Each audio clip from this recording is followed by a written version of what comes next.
Three Stooges facts that were concealed from fans. For decades, they made America laugh with their signature slaps, eye pokes, and catchphrases. The Three Stooges, Moe, Larry, and Curly, became comedy icons whose antics still entertain audiences nearly a century later. Their physical comedy and perfect timing created an unmistakable brand of humor that has never been successfully replicated. But behind those familiar faces and catchphrases lies a troubling, often heartbreaking story that the studio executives never wanted you to know. What if I told you that while the Stooges were making millions for Columbia Pictures, they were being paid a fraction of what they were worth? That the very men who brought joy to generations of fans were often struggling to make ends meet? Or that the physical comedy you laughed at came with a devastating price? Real injuries, strokes, and permanent damage that forever altered these men's lives? Today, we're pulling back the curtain on the untold story of the Three Stooges. The dark reality behind the laughter, the exploitation that defined their careers, and the personal tragedies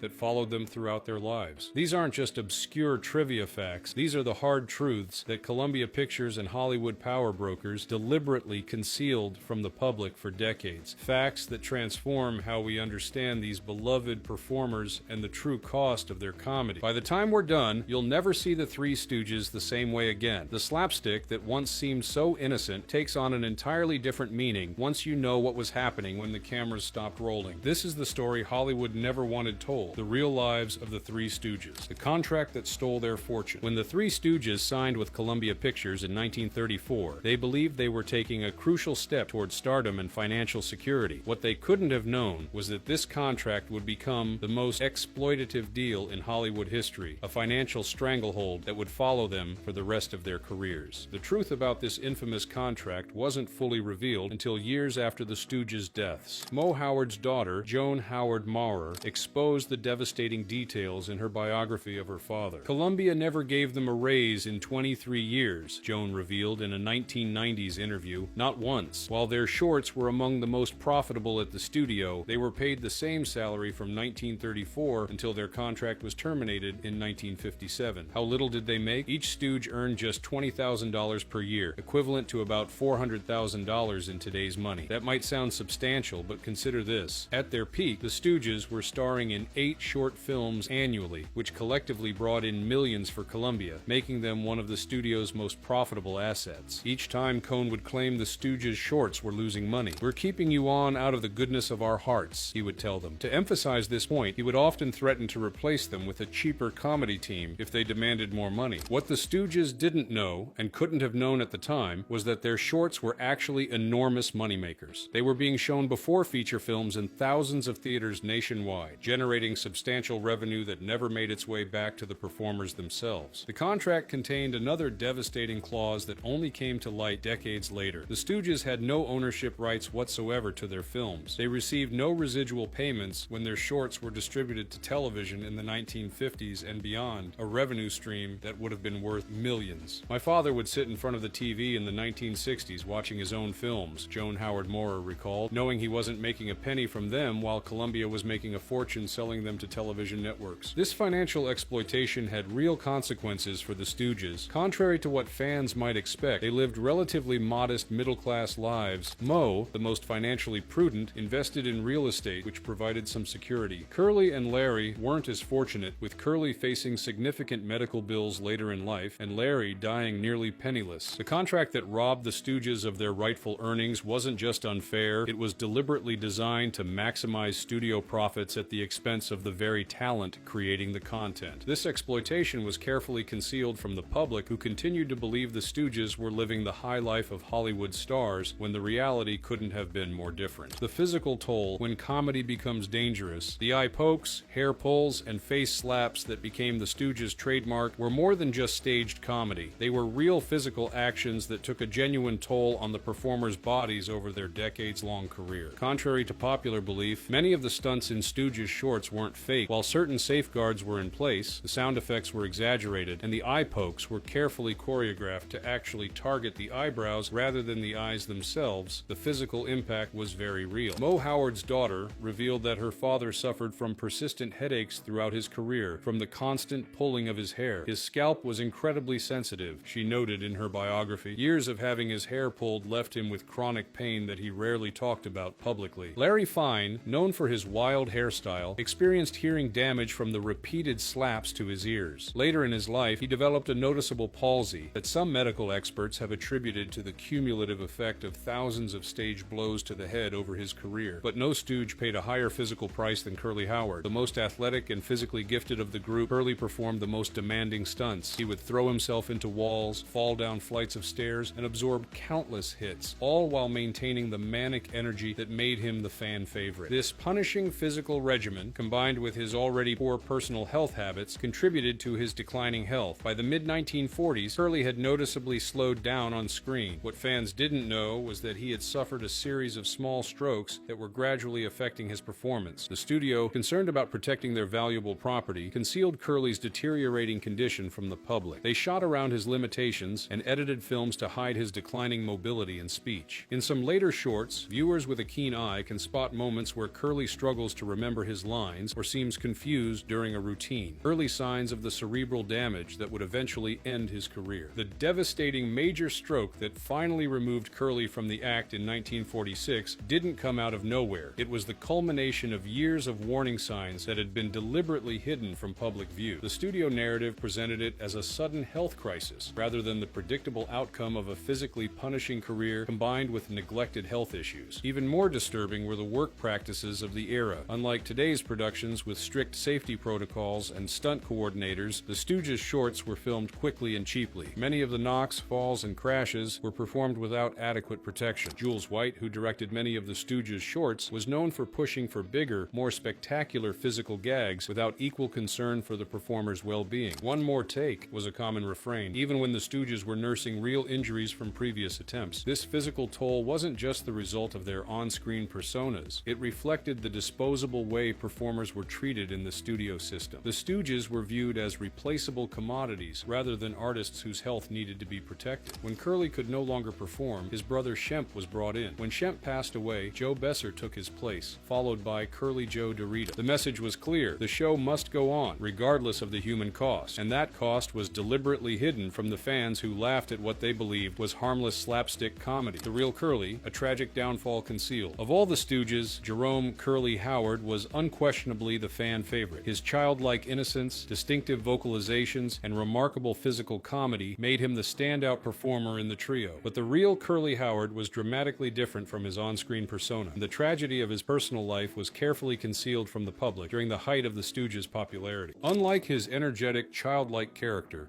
the real Curly was a complex, troubled man whose life was marked by a series of unfortunate relationships and health struggles. While his on-screen antics projected an image of carefree joy, off-screen Curly was often melancholy and insecure. Mo Howard's daughter revealed in interviews that her uncle was extremely sensitive about his appearance. As a young man, Jerome Howard had been considered quite handsome, with a full head of dark, wavy hair that was his pride and joy. The story of how he became Curly reveals much about his insecurity. When the original third Stooge, Ted Healy, left the act, Jerome was brought in to replace him. Just before their first film, Healy spotted Jerome and remarked that he looked too handsome and dignified for comedy. On the spot, Jerome was told to shave his head. He was devastated but complied, forever altering his appearance and, in many ways, his identity.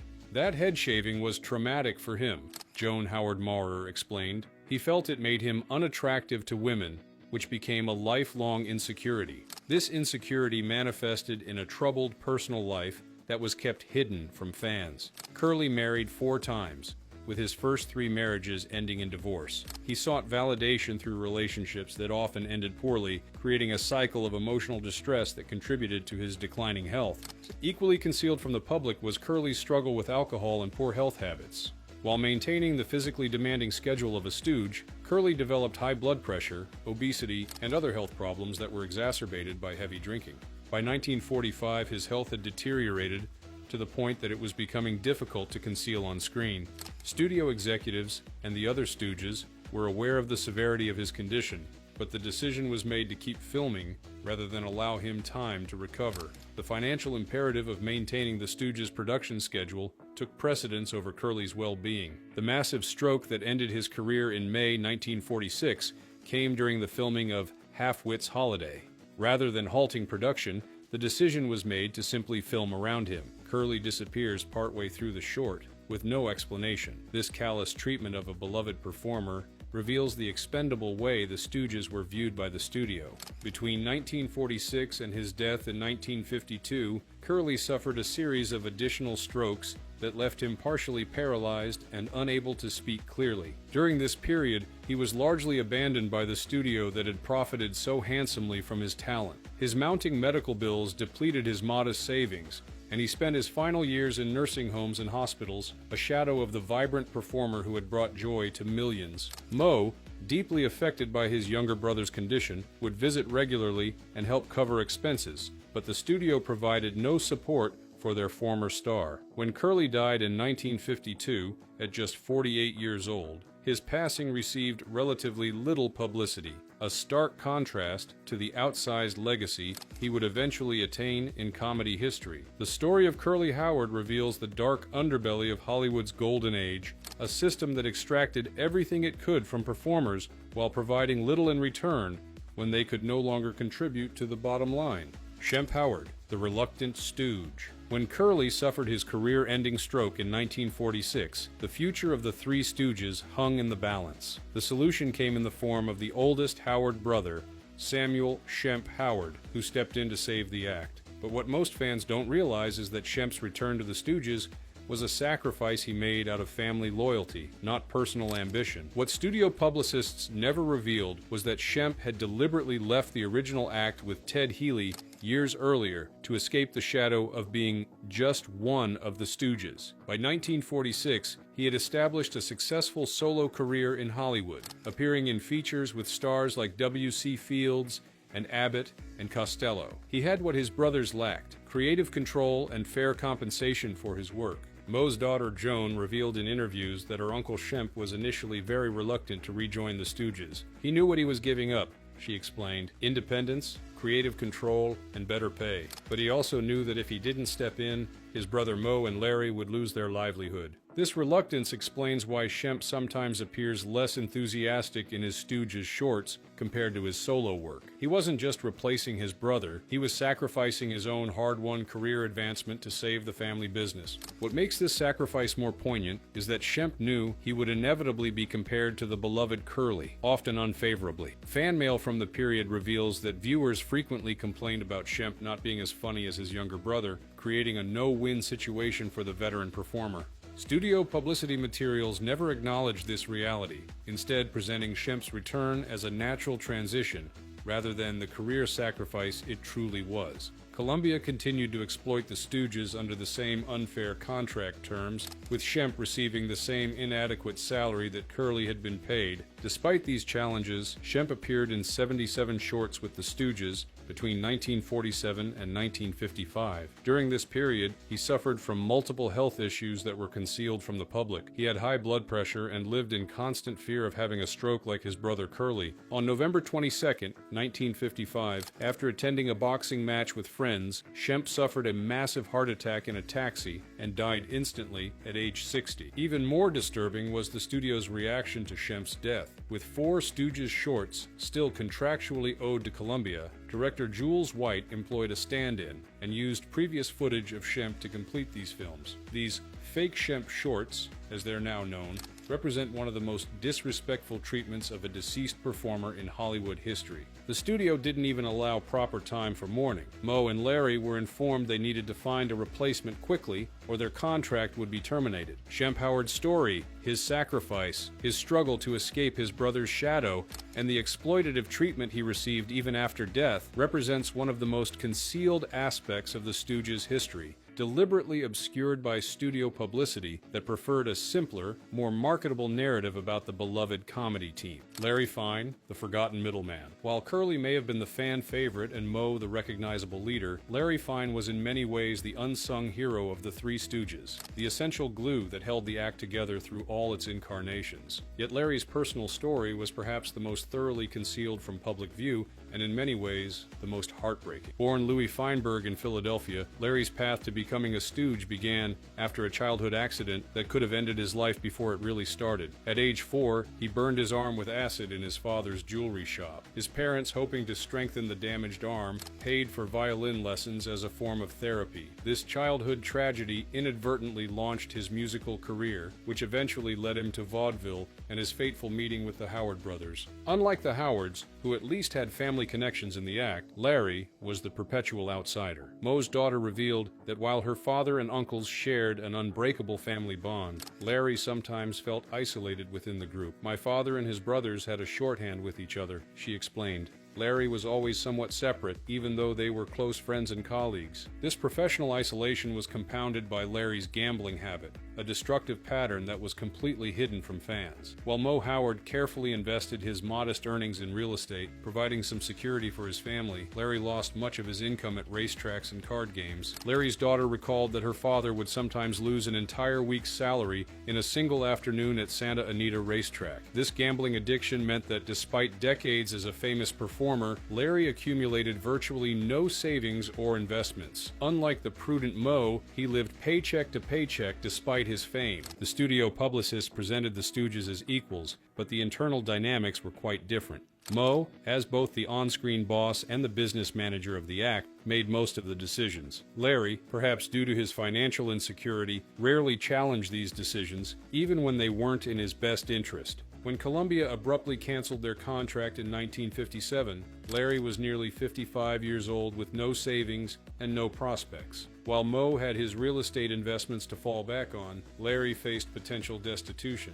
What followed was a period deliberately obscured in official Stooges history. Larry briefly worked as a bartender to make ends meet, trading on his celebrity to earn tips. This humiliating career downturn was kept from public knowledge, as it contradicted the image of successful entertainers that the Stooges had carefully maintained. When the team experienced their unexpected revival through television syndication in the late 1950s, publicists presented it as a triumphant return rather than the financial lifeline it truly was for Larry. The most tragic concealment regarding Larry came at the end of his life. In January 1970, during the filming of a comedy pilot called Kook's Tour, Larry suffered a debilitating stroke that paralyzed the left side of his body. The planned series, which would have provided financial security in his final years, was abandoned. Larry spent the last 5 years of his life in the Motion Picture and Television Country House and Hospital, a facility for indigent performers, a fact that received very little publicity at the time. Despite having appeared in over 200 films seen by millions of people worldwide,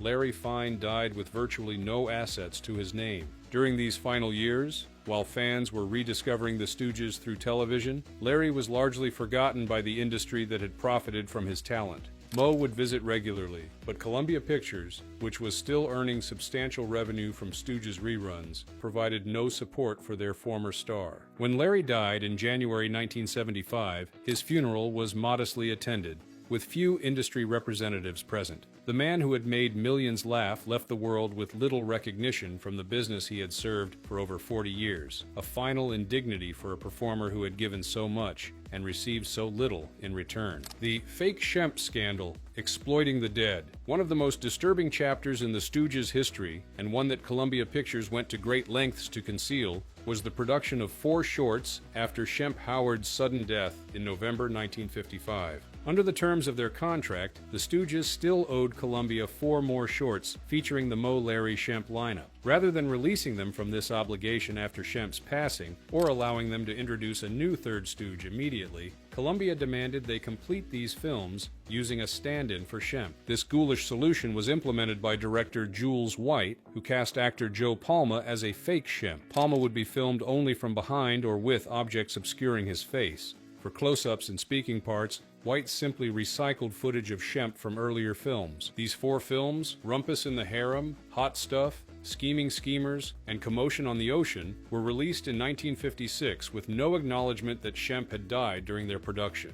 The ethically questionable nature of these productions was apparent to everyone involved. Moe Howard's daughter later revealed that her father and Larry were deeply uncomfortable with the arrangement, but felt powerless to object due to their contractual obligations and precarious financial position. "My father would come home devastated after those shoots," she recalled. "He felt they were desecrating his brother's memory, but the studio gave them no choice. It was either do it this way or breach their contract." What makes this exploitation even more troubling is that Columbia could easily have released the Stooges from these obligations or allowed them to introduce Joe Besser, who would become the next third Stooge, earlier than planned. The decision to create these fake Shemp shorts was purely financial, prioritizing the completion of contracted content over respect for a deceased performer. This practice was so notorious within the industry that it spawned the term shemping, used to describe the use of stand-ins to complete a performance for an unavailable actor. Director Sam Raimi, a huge Stooges fan, later popularized the term on his own low-budget productions. What the fake Shemp incident reveals is the complete disregard Columbia Pictures had for both the Stooges themselves and their audience. The studio was willing to exploit a deceased performer,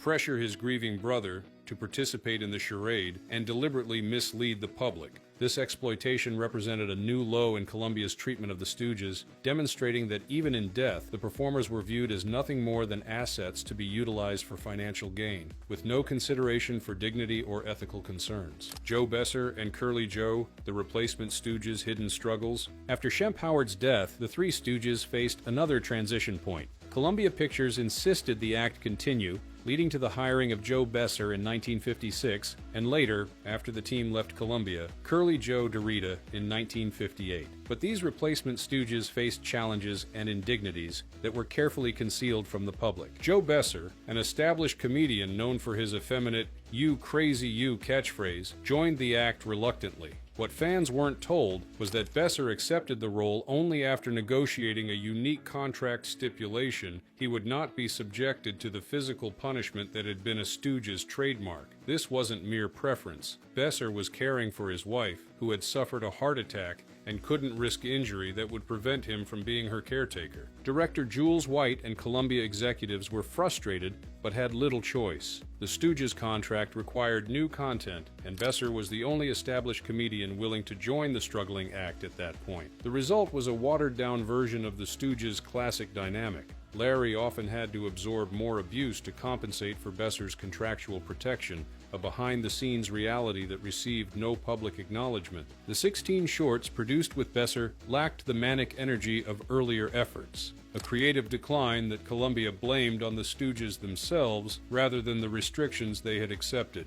When Columbia finally canceled the Stooges' contract in 1957, Besser left the act, unwilling to tour and still needed at home. What happened next was one of Hollywood's most unexpected comebacks, though the full story was sanitized for public consumption. Columbia, which had unceremoniously dropped the Stooges, began releasing their old shorts to television in 1958, creating a new generation of fans and unexpected renewed demand for the team. Enter Curly Joe DeRita, who joined Moe and Larry to capitalize on this television-driven revival. But DeRita's experience revealed yet another layer of exploitation concealed from fans. When DeRita joined, the Stooges were entering the most lucrative phase of their career. Live appearances, merchandise, yet DeRita was brought in as an employee rather than a full partner, receiving a salary rather than an equal share of the growing profits. This arrangement created an uncomfortable dynamic within the team. While publicity photos showed 3 equal Stooges, the business reality was that Moe and Larry retained control and the majority of the profits. DeRita, despite becoming the face of the Stooges for a new generation of young fans, never achieved the financial security his contributions should have warranted. This inequity became apparent in 1970 when Larry's stroke ended his performing career. DeRita and Moe attempted to continue with new middle Stooge Emil Sitka, but the effort failed. Despite having been a Stooge for 12 years, longer than Curly Howard's tenure, DeRita found himself without income or a clear future. The final indignity came in retirement. While merchandise featuring his likeness continued to sell,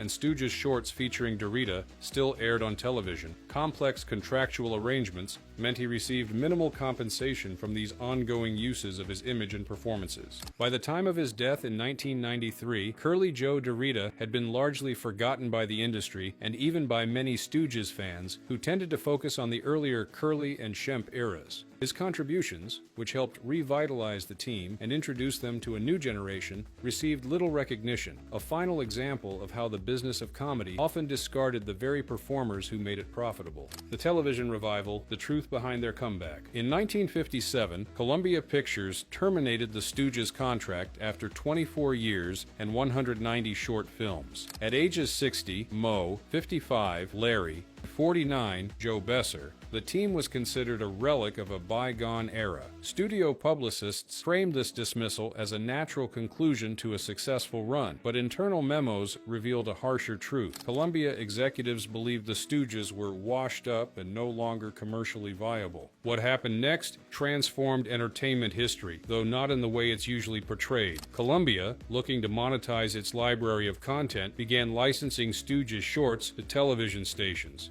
This decision wasn't made to revitalize the Stooges' career. It was simply a way to extract additional revenue from existing assets with zero additional production costs. What's been deliberately obscured in most accounts is how Columbia responded to this phenomenon. Despite making millions from television licensing, the studio shared none of this windfall with the Stooges themselves. The contract they had signed in 1934 gave them no rights to residual payments, a standard provision in modern entertainment contracts, but absent from their Depression-era agreement. Moe Howard's daughter revealed the heartbreaking reality. My father would watch the ratings reports showing Stooges shorts as the highest-rated programs in their time slots, knowing that Columbia was making a fortune while he and Larry were struggling to find work. It was the ultimate insult after decades of exploitation. This television revival created a cruel irony. As the Stooges' popularity reached new heights, the actual performers were facing financial insecurity. Moe and Larry, recognizing the opportunity their renewed visibility presented, recruited Curly Joe DeRita and began touring to capitalize on their television fame. The most egregious aspect of this exploitation came when Columbia began colorizing selected Stooges shorts in the 1980s, long after most of the team had passed away. This process generated new licensing fees and merchandising opportunities, none of which benefited the performers' estates due to the original contract terms.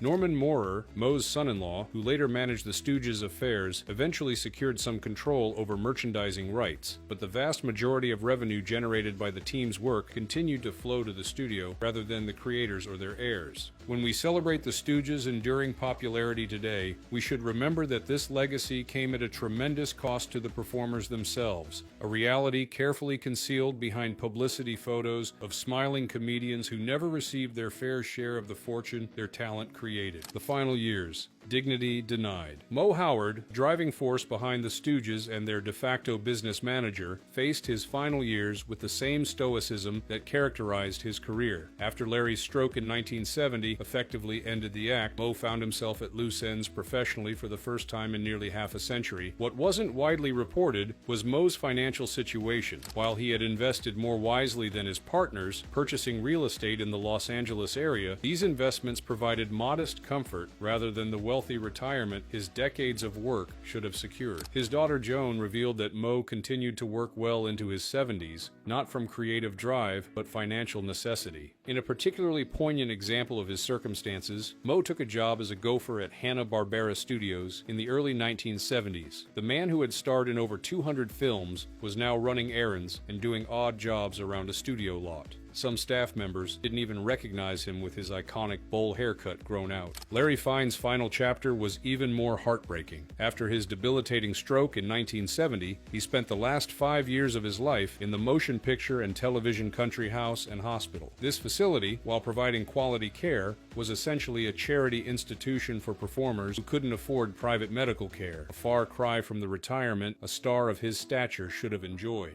Visitors to Larry in this period described a man who remained upbeat despite his circumstances, entertaining fellow patients with stories from his heyday. What they also noted, but rarely discussed publicly, was the absence of studio representatives or significant financial support from Columbia, which was still profiting handsomely from his work through television syndication. Moe Howard's diagnosis with lung cancer in 1975 added a final tragic chapter to the Stooges saga. His illness and death received relatively little media attention compared to the passing of other performers years of similar cultural impact. The man who had made millions laugh left the world with muted acknowledgement from the industry he had served for over 50 years. Perhaps the most telling detail about the Stooges' final years comes from the funeral services for each member. While fans would assume lavish Hollywood send-offs for these comedy legends, the reality was far more modest. Industry attendance was sparse, with few studio executives or power brokers present to pay respects. This final indignity, the contrast between their cultural ubiquity and their personal obscurity, perhaps best encapsulates the true story of the Three Stooges. They were performers who gave everything to their craft, endured decades of exploitation and physical hardship, brought joy to countless millions, yet were denied the recognition, compensation, and dignity their contributions merited. The true legacy of the Stooges isn't just their creative brilliance or enduring popularity, it's also a cautionary tale about an entertainment industry that too often profits from talent without adequately protecting or compensating the very people who create the content on which fortunes are built. The true story of the Three Stooges is far more complex and often more troubling than the simplistic narrative presented to the public for decades. Behind the slapstick humor and catchphrases lies a tale of talented performers who brought joy to millions while being denied fair compensation, proper recognition, and ultimately the dignity their contributions deserve. If you've enjoyed this deeper exploration of the Three Stooges' history, please consider supporting the preservation of their work. The Film Foundation and similar organizations work to restore and maintain classic comedy shorts for future generations. You can also visit the Stooges Museum in Philadelphia, which honors their legacy and provides a more complete picture of their lives and careers. Don't forget to like this video and subscribe to our channel for more revealing looks at Hollywood's golden age. Hit the notification bell so you never miss our uploads. And leave a comment below sharing your favorite Stooges memory, or which of these hidden facts surprised you the most. The Three Stooges endure not just because they were funny, but because their comedy contained universal truths about human nature that transcend time. By understanding the full context of their lives and careers, we can appreciate their legacy with the respect and admiration they were so often denied during their lifetimes. Thank you for joining us on this journey through the concealed history of America's beloved comedy trio.